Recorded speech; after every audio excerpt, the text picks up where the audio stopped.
What's up, guys? I hope you're doing well. First off, I want to say thank you to all the new subscribers that I've gotten, and hope you'll stick around and watch the next videos. You can see all these repairs I got to do.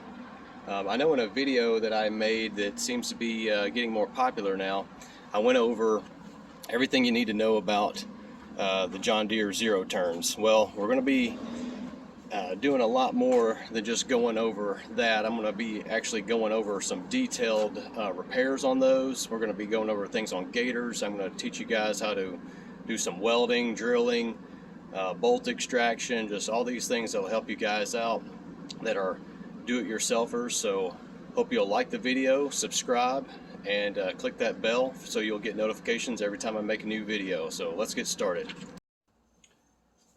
Alright guys, so in this video we're going to go over 6 different topics that you need to address to prevent damage to your equipment, costly repairs, or replacement of your equipment. Alright, so let's go over number 1 is engine oil. And all these things are common issues that if these were addressed by the owner of the equipment, they could have saved thousands of dollars. You can save time and money. So I hope this helps you guys out. 1, your engine oil. All right, you want to make sure that you have enough engine oil. You want to use the proper oil. All right, use what the engine manufacturer recommends, because if that's what they recommended, then that's what you should use. Don't use 20W50 because you think that that's what's it's gonna give you better protection. A lot of the damage to engines happens during startup because that oil has to reach critical spots. It's dry, it's been sitting, so once you start it up, it's gotta quickly get to where it needs to be. It's got to go through little valleys and passages, and it's cold at startup, so it's got to reach those critical areas fast. And if you put too thick of oil in there, I know a lot of people think like, oh, I can use 20W50, it's going to give me more protection because it's thicker. Well, that's not the case. If that engine is designed to use 5W30, that's what you need to use, because that oil is going to reach that area faster. And a lot of times you can look in your owner's manual, or sometimes it's even on a tag on the either the engine or the equipment that'll tell you what type of oil to use. Use that oil. They've designed it for that type of weight of oil. That's what you should use. And in the owner's manual, a lot of times you'll see a temperature range. It might say use 5W30 in this temperature range, or if it's a higher temperature, use 10W30. So use the proper weight of oil, and always check your oil to make sure that you have the proper level. Don't overfill your oil. You'll have, there's cases where we see it often where the engine is overfilled with oil, and that'll cause problems like it'll cause leaks. You'll blow a seal. You'll see if you're seeing when you crank it up and you're blowing white smoke all over the place, chances are it's overfilled with oil. And one thing while we're talking about the engine oil that a lot of people don't know about is oil consumption. So a lot of engine manufacturers allow up to 1 ounce of oil per cylinder per hour. So if you have a 2-cylinder engine and you've used it for 8 hours, it's 16 that what's allowable is 16 ounces of oil for those 8 hours. So be aware of that. So if you've cut for 2 days, let's say you have 2 8-hour work days, and you've got a zero-turn mower with a 2-cylinder engine, and you've cut grass for 16 hours, 2 8-hour days, what's allowable is you've lost a full 32 ounces of oil. That's 1 quart, and a lot of these engines only hold 2 quarts or maybe 2.2, 2.25. So now you're down to half of your oil capacity. And so many times people will bring equipment in and there's no oil in the dipstick and they have no clue. So check your oil, make sure it's nice and clean. know what your oil change intervals are. Change the oil filter as well. A lot of times people just drain the oil. They don't change the oil filter. Some engine manufacturers actually recommend changing just the oil filter before changing the oil. You know, they think that that's more critical. So change your oil, change the oil filter as well. All right, number two, this is a common thing, causes problems. It's just so easy to avoid, is bad fuel. A lot of times, you know, people are neglecting a fuel filter. We're down here in Central Florida. I do a lot of work for, you know, we do a lot of work for commercial landscapers. They have a commercial equipment, and a lot of times there's sand, grass, and debris down in the bottom of the gas tank. These fuel tanks usually have a pickup screen, like they'll have a pickup tube with a little screen on it, but there's still sand and debris that'll get sucked up. And the way this, a lot of times the way that sand and debris gets in there is, you know, the customer's employees, they may have a crew of people filling up out of fuel cans, and they just fill it up, keep filling it up, pour fuel into the tank, fill it up, pour fuel in the tank. Well, all those times they don't realize that dust and debris and things get into that fuel tank. So what I would suggest, if you're filling out of fuel tanks, make sure that the fuel tank is, every time you go to refill it, make sure it's nice and clean. Another thing to check is your gas cap seal. A lot of times the seals on these gas caps will deteriorate over time or fall into the gas can or just whatever. They wear out. And what happens is, as that engine is consuming the fuel, it's actually creating a vacuum on the engine. So if that gasket isn't on that fuel cap, it's creating a very subtle vacuum into the fuel tank, and dust and debris, especially for commercial guys, landscapers, they got guys, you know, edging and trimming and using blowers, and just dust and debris everywhere. The commercial mowers or residential mowers as well, there'll be a buildup of grass around that fuel cap, and if that gasket is off that fuel cap, it's going to be down into your your fuel tank. Take a flashlight, open your gas tank, and look down in there, and probably you're going to see some dirt and debris in there. Also check your fuel filter. So a lot of times, you know, I recommend a fuel filter like this, where you can actually see the gas that's being filtered. So these filters will work either way. It'll work either way.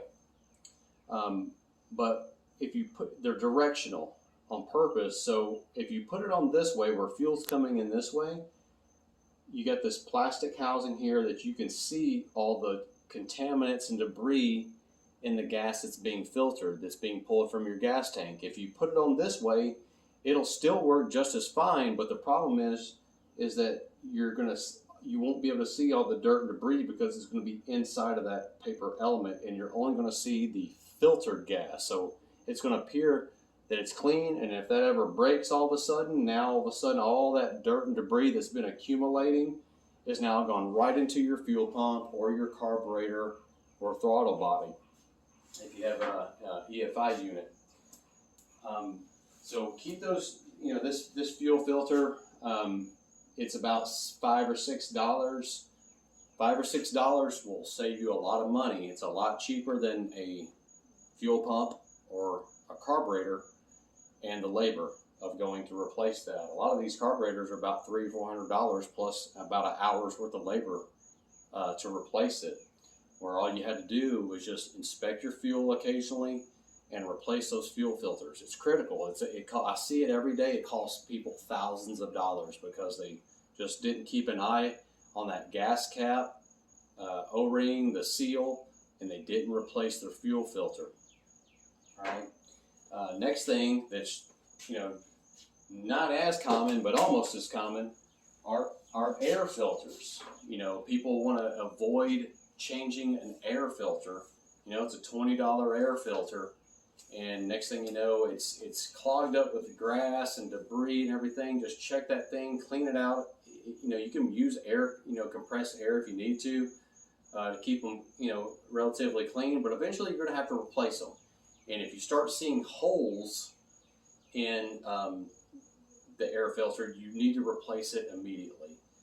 You're asking for trouble if you don't replace that, because what's going to happen is dirt and debris is going to get into your carburetor or your throttle body, and it's going to, eventually what we call dusting the engine. It's going to get into the combustion chamber, and as that piston is going up and down, everything, you got dust in there, it's going to wear out the rings and the cylinder walls of that combustion chamber. So don't avoid changing a $20 air filter. It's going to save you a $3,000 engine down the road. So check your air filter. These aren't like cars where you're driving down nice clean air all the time. If you've got a tractor, construction equipment, everything, lawnmowers especially, weed eaters, everything, keep the air filter clean, because it's in an environment where dust and debris is everywhere surrounding it, and it's sucking it in. You'll be surprised at how much volume of air that these engines have to suck in and get past that air filter has to filter that air. Next thing, the fourth thing we're going to talk about that people overlook, that it's just a simple thing that could save them thousands of dollars in parts and repairs is greasing. Okay, greasing everything that should be greased on your unit. Figure out what needs to be regularly greased. All right, for example, this is a spindle off of a commercial mower, a zero-turn, John Deere zero-turn mower. Very common spindle. It's got bad bearings in it now. It's nice and rough, and you probably can't hear it now, but a lot of times, like in another video I made, you can see the slack, because what happens is when that blade's out here, the bearings are worn out and there's play in there, all because they just didn't grease it often enough. All right, figure out what, like whether you have a truck, or like on my Toyota 4Runner, for example, I have 6 different grease fittings, and it's because I have a front drive shaft and a rear drive shaft, and each has universal joints and the telescoping part of the drive shaft, and you have to grease those regularly. Same with a lot of equipment. Just keep it greased, and you'll save a lot of future repairs. All right. Fifth thing, and this kind of gets annoying to us at the shop. Customers bring in equipment that's really dirty, encased with mud and debris. Things can't operate. You'll have, for example, I had a customer, she brought in a John Deere Gator, and she was complaining that it just wouldn't run right. And all it was, when I looked at the engine, it was just encased with like a layer of dirt and debris. It was like mud all over it. And with a carburetor, you got your throttle cable, you got your choke cable, you got linkages there that have to move. If it's encased in dried up mud, how's it going to work properly? Another common thing is, the decks on these mowers.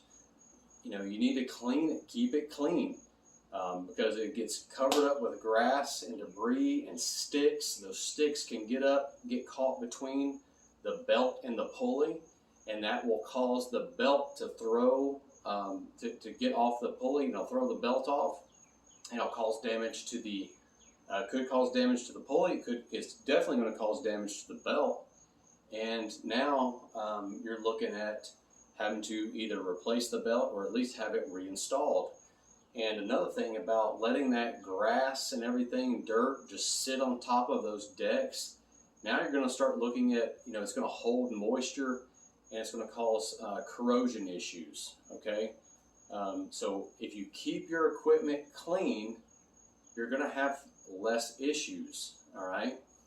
So, and another thing while we're talking about keeping it clean, when customers bring in equipment, that's clean, I'll oftentimes, if I'm in there working on the equipment and it's clean, and I may see something that'll just take me a few moments of time to go ahead and address. Let's say it's a loose cable or a loose hose or a hose that I see that's starting to rub against something. I will go ahead and just address that issue, fix it, no charge.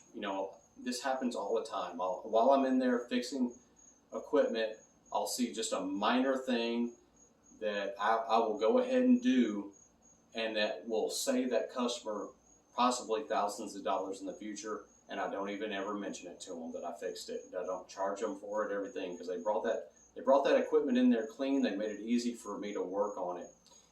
If you're one of those guys that brings in the equipment where it's just covered with dog crap, cow crap, just encased with mud, you've deliberately brought this thing in, you're having an issue with it, and you've brought it in, it's disrespectful. I'm going to show you no mercy. If I see whatever I see wrong with that thing, I'm going to let you know about it, and I'm going to charge you for it. And one thing I'm going to charge you for is cleaning it. I got to clean it. We have to clean it to get to see what's going on and to work on it. Do you want me replacing your carburetor with your engine encased with mud, where mud and dirt and debris can get into your combustion chamber and ruin your engine? It's going to make it a more difficult job for me to do that. I'm going to have to spend more time, take better care to keep that from happening, and it could happen just by accident. Keep it clean. It helps everything work great. And that reminds me, if you have an engine, like a lot of these air-cooled engines, if you got to keep them clean. People don't think about this. If it's air-cooled, you have those fins on the engine, on the cylinder heads, and that's how the engine is kept cool. It's pushing air around it'll be encased with a shroud.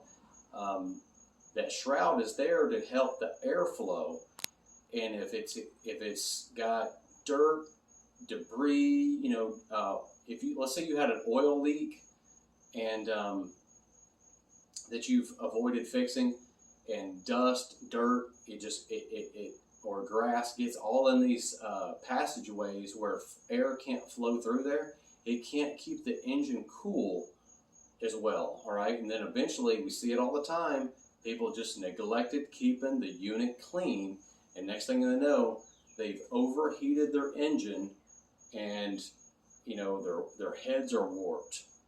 It's blown a head gasket, simply because they just did not take the effort to keep their unit clean. All right, so keep your units clean. It's going to keep your repair bill down. You might not even have to go in for repairs, but if you do, that a mechanic and technician or whatever, he's going to appreciate that you brought him a nice clean unit, and it's going to take him less time to address the issue, get it fixed, and get you back with your equipment repaired, and so you can go make money or do whatever you need to do with that equipment. If you bring it in encased with dirt and debris and everything, you're getting off on the wrong foot right away. He's not going to show you any mercy. I know I'm not showing you any mercy. I don't care what you need. I don't care if you even make the repair or not. You brought it in this way. It's your fault that the equipment is in the condition that it's in. I don't care if you repair it or throw it in the river. I don't care. It is what it is. All right. But if you're one of those customers that brings that equipment in nice and clean, I'll go the extra mile, and you won't even know that I went the extra mile for you. Okay. And last but not least, abusing your equipment, using it for what it's not intended for. Let's say, for example, you got a D100 or a little small riding mower, and you're thinking, I'm going to go chop down some trees that have that are about 2 inches thick or whatever. Guess what? You're about to tear that thing up. You're about to abuse it. If you have a commercial mower, I see all the time.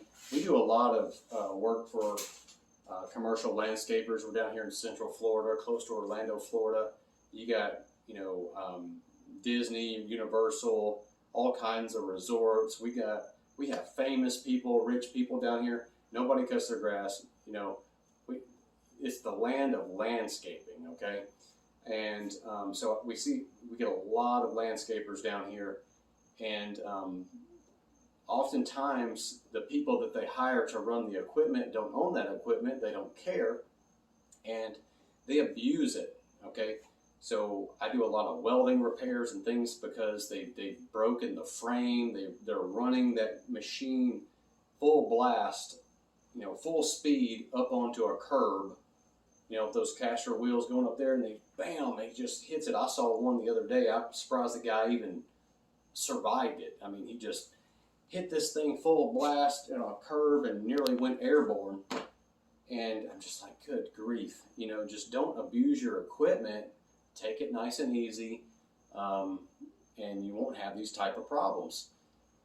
Or buy, if you're going to be a commercial landscaper, you can't. I see all the time people go to Lowe's or Home Depot, and they think that they're buying like a Z225 or 3, whatever, one of those little zero turn mowers from Lowe's or Home Depot or whatnot, and they think that's a commercial mower. That is not a commercial mower. If anything, I recommend don't buy those mowers. I don't like those. They're not made. It's kind of like, oh my goodness, it's like a tricycle versus a freaking big, Traco or something. I mean, big dozer. The commercial mowers are just far better built and everything else. Yes, they cost $10,000. You're going to go thinking, oh, I'm going to go buy a $1,000 D100 or a little Z whatever, and that's not a commercial mower. It costs that amount of money for a reason. It's less material and everything. It's weaker frames, weaker bearings, everything. They're only made for just the weekend warrior cutting his grass. All right, those are not made to be commercial mowers for everyday, all-day use. So don't abuse your equipment. If you're needing, heavy-duty equipment, you got to buy, heavy-duty equipment for what you're needing. So if you can, these 6 things: check your oil, use the proper oil, understand oil consumption, keep that fuel clean, keep that air filter clean, and keep everything greased. Keep the entire unit clean. Okay, it's important. And don't abuse the equipment. Those 6 things are going to save you guys thousands of dollars. Hope you'll like the video, subscribe. Like I said earlier in this video, I'm going to be showing you guys a lot more stuff. I know this is my busy time of the year. It's July, and we are just super swamped at the dealership. And I'm busy doing welding and stuff, but I'm going to be showing you guys some welding and repairs, drilling and all kinds of things that I know will help you guys out. You'll be appreciative. And I just want to thank all the new subscribers. And when you comment, that these videos help you out, I love it. If you have something specific you want to know about, just let me know. If I can help you out, I will. But like I said, I'm very busy. I work 40 hours a week at my job. I work another probably 20 hours of my side business at least. And also I've bought I'm going to do a lot of tool reviews. I've bought a ton of tools in the last few months that I just haven't gotten around to making reviews on. So anyway, hope you like the video. Hope you find this helpful, and please subscribe. I'm trying to get up to 1,000 subscribers, and I'm really appreciative of you guys that make the comments, and I really appreciate you guys that subscribe. So hope you're doing well, and I'll see you next time. Thanks.